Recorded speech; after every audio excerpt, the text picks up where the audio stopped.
Today I want to take a few minutes to show you a quick way to assess your shoulder patient's functional range of motion and determine what is going on. So for starters, we're going to do shoulder flexion. Have them lock their elbow straight and lift their arm up as high as they can, trying to bring their arm close to their ear.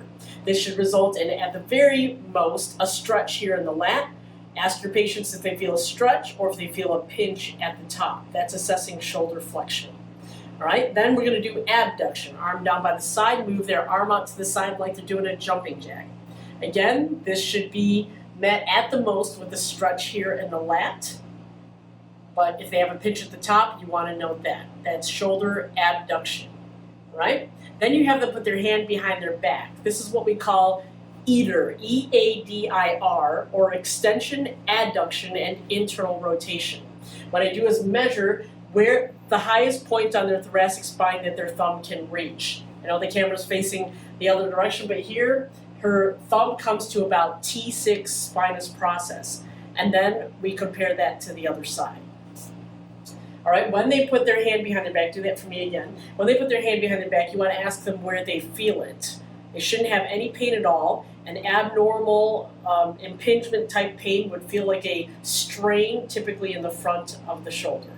All right, and then the last functional motion is what we call Faber for the shoulder. It stands for flexion, abduction, external rotation. And we measure this one by how far they can reach. The full functional range of motion would be, I like to test the opposite ear. Sometimes it's the back of their head. Sometimes it's the ipsilateral ear. All right, so go ahead and see if you can touch your opposite ear. All right, that would be the full functional Faber range of motion. And then you want to mark down what kind of feeling they're having again. The most common abnormal feeling would be a pinch at the top of the shoulder. So what do we do with these things? Typically, the impingement at the top has to do with malpositioning of the scapula, and some quick ways you can check that would be to check the height of the shoulder.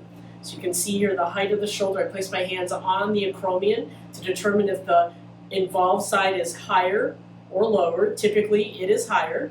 And then you can look from the back. Can you just spin around here for me and put your legs on the other side?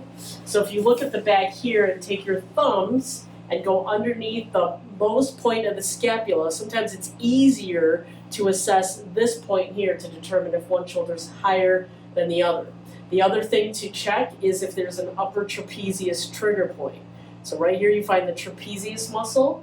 Right at the top, you push down and you ask them which one's more tender, left or right. If the shoulder is elevated, they will have a trigger point in the upper trapezius that will clue you in to the fact that this shoulder is sitting higher. And that elevated shoulder or a protracted shoulder is the most common cause of impingement and end ranges of this movement. Another way you can check to see if a scapula is protracted is to have look from the side, so swing your legs over this way. Remember that plumb line exercise in school? That was not a joke.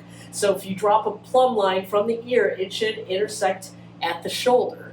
If the ear is in front of the shoulder, or if the shoulder is in front of the ear, that is a misalignment. This shoulder should line up with the ear, should line up with the hip. All right, again, if they have a nice normal thoracic curve, that ear should line up with the shoulder.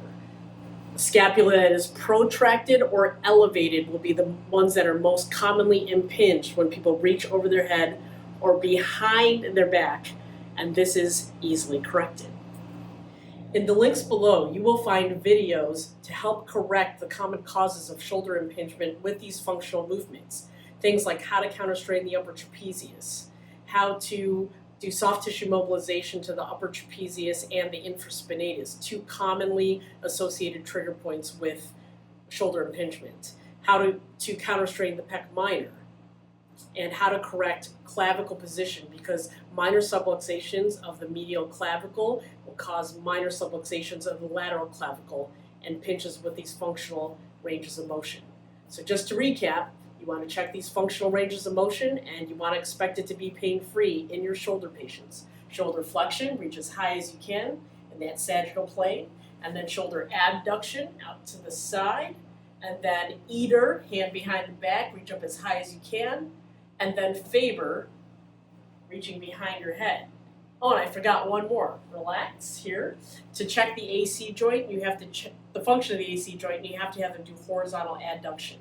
Here with horizontal adduction, the elbow should move past the midline of the body or past the chin.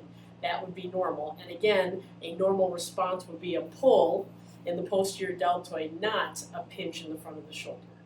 All right? If there's a pinch with any of these movements, check the links below for some quick fixes.